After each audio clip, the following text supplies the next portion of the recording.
ब्रह्मानन्दं परमसुखदं केवलं ज्ञानमूर्तिं द्वन्द्वातीतं गगनसदृशं तत्त्वमस्यादिलक्ष्यम् एकं नित्यं विमलमचलं सर्वधी साक्षिभूतं भावातीतं त्रिगुणरहितं सद्गुरुं तं नमामि।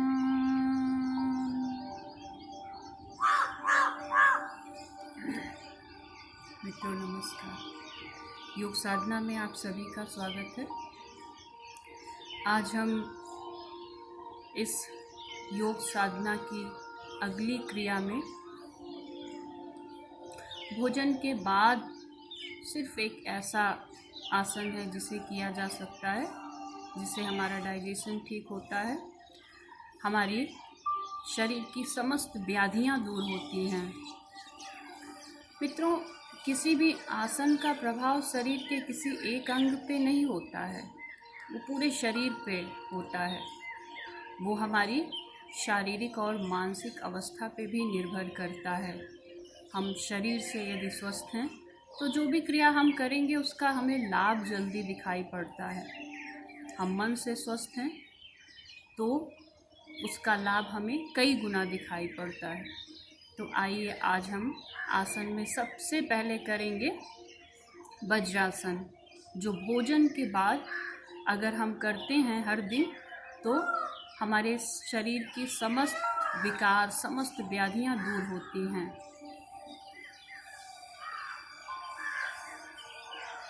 पैरों को धीरे धीरे इस तरीके से मोड़ें, पीछे की तरफ ले जाएं,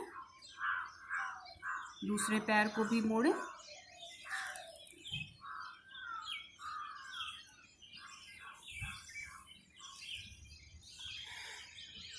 पैरों को पीछे बिल्कुल फ्लैट रखेंगे, हाथ को इस पोजीशन में रख करके, और सीधा बिल्कुल गर्दन, कमर, कंधे बिल्कुल सीधे होंगे। आंखें बंद करके धीरे धीरे लंबा सांस लेते हुए बॉडी को बिल्कुल रिलैक्स करें।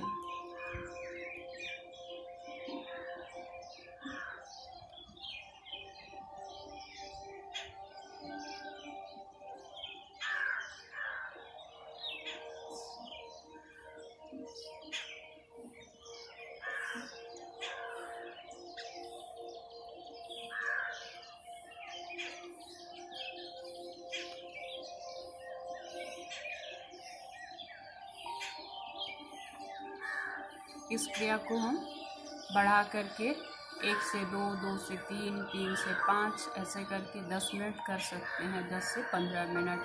क्रिया अपनी सामर्थ्य के अनुसार हमेशा करेंगे, जैसा कि हम कहते आ रहे हैं।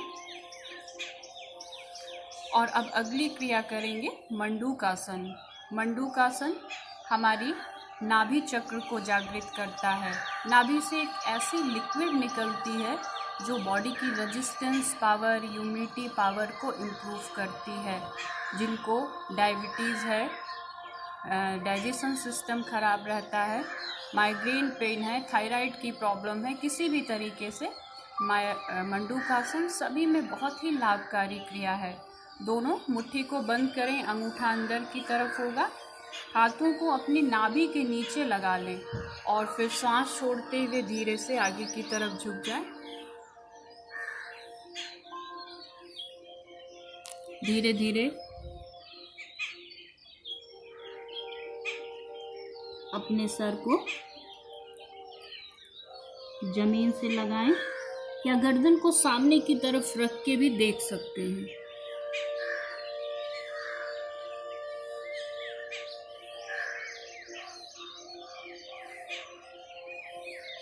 फिर सांस भरते हुए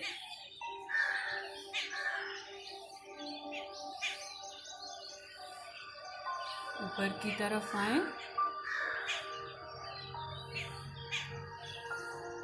रिलैक्स करें।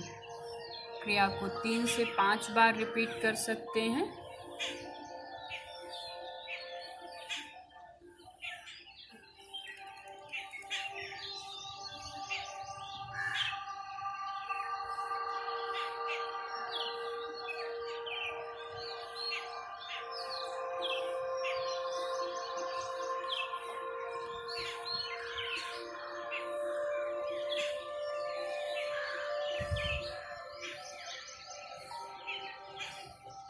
रिलैक्स करें।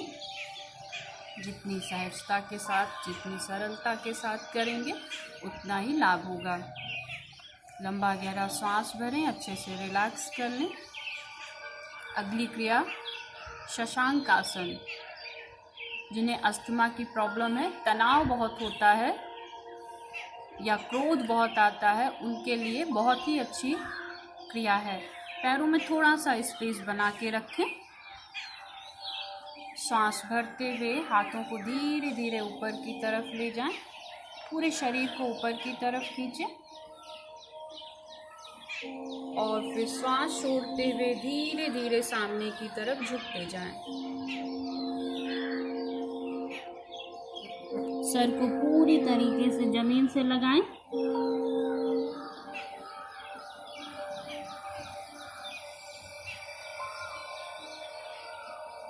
जब हम अपनी फोरहेड आज्ञा चक्र को जमीन से लगाते हैं तो हमें हमारी हार्ट बीट सुनाई पड़ने लगती है। हमारी धड़कन हमें सुनाई पड़ने लगती है और उस पर धीरे धीरे ध्यान देने का प्रयास करें। सांस भरें, हाथों को ऊपर उठाएं सीधा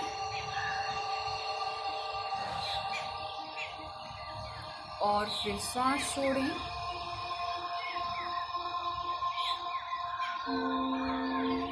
सामने की तरफ झुकते जाएं।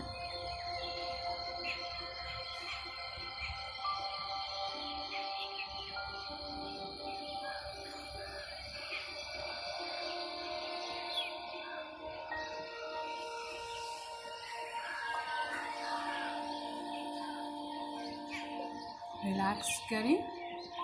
डीप ब्रीदिंग, डीप रिलैक्सेशन, लंबा श्वास खूब अच्छे से रिलैक्स कर लें।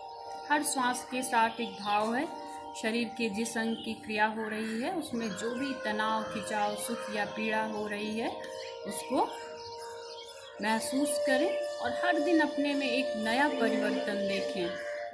तो आज के आसन में इतना ही।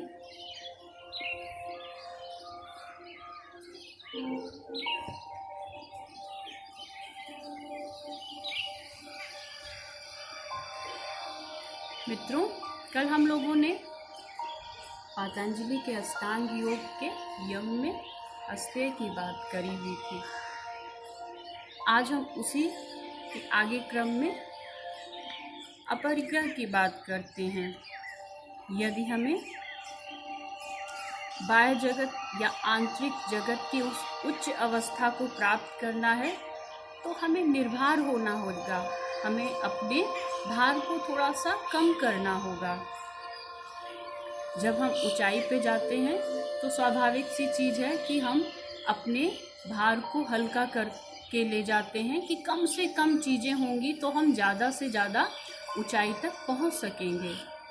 इस ऊंचाई को पर पहुंचने के लिए हमें अपनी दिनचर्या को बहुत ही व्यवस्थित करना होगा। हम कहते हैं हमारे पास योग करने के लिए समय नहीं है, एक्सरसाइज करने के लिए समय नहीं है, हम बहुत व्यस्त हैं। तो विवेकानंद की मुझे वो पंक्ति बहुत अच्छी लगती है कि जो लोग कहते हैं कि मैं बहुत व्यस्त हूँ, वो व्यस्त नहीं, वो अस्त व्यस्त हैं। तो जीवन की परम अवस्था को प्राप्त करने के लिए चाहे वो बाह्य जगत की हो या आंतरिक जगत की हो, हमें अपने को सुव्यवस्थित करना होगा। तो आज की साधना में पूरे दिन हम लोग यही करेंगे कि अपनी दिनचर्या को सुबह से शाम तक चेक करें और उसको सुव्यवस्थित करने का प्रयास करें। आज के लिए इतना ही। आप सभी को मेरा प्रणाम। स्वस्थ रहें, सहयोगी बने। धन्यवाद।